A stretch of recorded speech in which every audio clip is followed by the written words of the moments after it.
उत्तर पुणे जिल्ह्याच्या सह्याद्रीच्या कुशीमध्ये वरुणराजाची जोरदार बॅटिंग सुरू आहे आणि त्याचाच परिणाम म्हणून या ठिकाणी शिरूर तालुक्यातील वेळ नदीवरील असणारा ठिटेवाडी बंधारा हा खरं तर ओव्हरफ्लो झालेला आणि त्यातूनच हे सुंदर विहंगम दृश्य आपण जय महाराष्ट्राच्या वतीनं प्रेक्षकांना दाखवण्याचा प्रयत्न करत आहोत। वर्षा विहारासाठी पर्यटनाच्या दृष्टिकोनातून अवघड धबधब्यांखाली जाण्यापेक्षा सुरक्षित असणाऱ्या या शिरूर तालुक्यातील ठिटेवाडी बंधारा हा खरं तर आता पर्यटकांना आणि या ठिकाणी वर्षा विहारासाठी बाहेर पडणाऱ्या नागरिकांना खुणावत आहे अशी परिस्थिती आहे। फेसाळणारा हा धबधबा आणि त्यातून उडणारे हे दवबिंदू मनाला जणू काही स्पर्श करतायत, एक वेगळा आल्हाद आनंद देताना पाहायला मिळत आहे।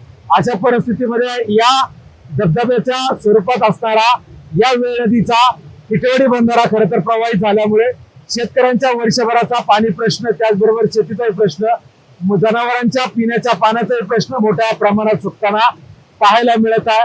खरं तर या भागामध्ये या ठिकाणी या धरणातून मोठ्या प्रमाणात मच्छीमारी केली जाते आणि जे मच्छी खवये या परिसरात असणाऱ्या हॉटेलमध्ये येऊन खरं तर आपल्या खवयांची खरं तर भूक भागवत असतात। अशा परिसरातून आपण या ठिकाणी जय महाराष्ट्राच्या वतीनं हा विहंगम दृश्य दाखवण्याचा प्रयत्न आपण करत आहे आणि ढग दाटून येत असताना या परिसरामध्ये खरं तर अधूनमधून होणारी पावसाची सरी सुद्धा या ठिकाणी कोसळतात। त्यामुळे शहरासारख्या ठिकाणी असणाऱ्या नागरिकांसाठी, पर्यटकांसाठी आणि निसर्गप्रेमींसाठी अत्यंत सुरक्षित असणारा हा ठिटेवाडी बंधारा खरं तर आता प्रत्येकाला खुणवताना पाहायला मिळत आहे।